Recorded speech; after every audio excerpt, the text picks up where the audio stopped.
அன்புக்குரியவர்களே, இப்பொழுது நாம் கோவில், ஆலயம், அதை பற்றி நாம் சிந்திப்போம். இந்த ஆலயம், கோயில் நமக்கு கற்றுத்தருவது என்ன? முதலாவது, கோயில், ஆலயம் என்பது இறை வேண்டலின் வீடு. இறை வேண்டலின் வீடு. மத்தேயு நற்செய்தி 21ஆம் அதிகாரம் 13வது வசனம், என் இல்லம் இறை வேண்டலின் வீடு என அழைக்கப்படும் என்று மறைநூலில் எழுதியுள்ளது. இறை வேண்டலின் வீடு, ஜெபம் செய்வதற்கான ஒரு வீடு. இன்னைக்கு நாம இல்லை, நான் வீட்டில இருந்தே ஜெபம் பண்ணிக்கிடுறேன், இல்லை தெருவில் இருந்து ஜெபம் பண்ணிக்கிடுறேன், நான் குகைக்கு போய் ஜெபம் பண்ணுறேன், மலைக்கு போய் ஜெபம் பண்ணுறேன். ஜெபம் பண்ணலாம், ஆனால் ஆலயத்திலே இருந்து ஜெபம் பண்ணுவதை விட மேலானது வேற எதுவுமே கிடையாது. அன்புக்குரியவர்களே, நாம் எங்கெல்லாமோ போகலாம், ஆனால் ஆலயம். அப்போ இந்த ஆலயத்தை நாம் எப்படி பயன்படுத்துகிறோம்? ஒரு ஜெப இல்லமாக பயன்படுத்துகிறோமா? ஞாயிற்றுக்கிழமை திருப்பலி, அதோட சரி, கோயில் பூட்டோ பூட்டு, ஒரு சுடுகுஞ்சு கூட வர்றதில்லை. ஆனால் காக்கா வருது, புறா வருது, அடைக்கலாங்குருவி வருது.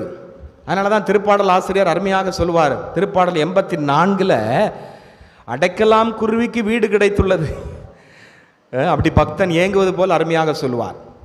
அப்போ இன்னைக்கு நிறைய ஆலயங்கள் நாம் கட்டுறோம், அதிக மதிப்பு தொகையில் நாம் ஆலயம் கட்டுறோம். ஆனால் ஆலயத்தை நாம் பயன்படுத்துறதில்லை, ஆலயத்தில் நாம் ஜெபம் செய்வதில்லை. இந்த நற்கருணை இந்த வேளையிலே ஆண்டவர் இயேசு மெய்யாகவே வீற்றிருக்கிறார். அவர் முன்னால மண்டியிட்டு ஜெபம் செய்கிறோமா? அதான் நமக்கு தருகின்ற செய்தி.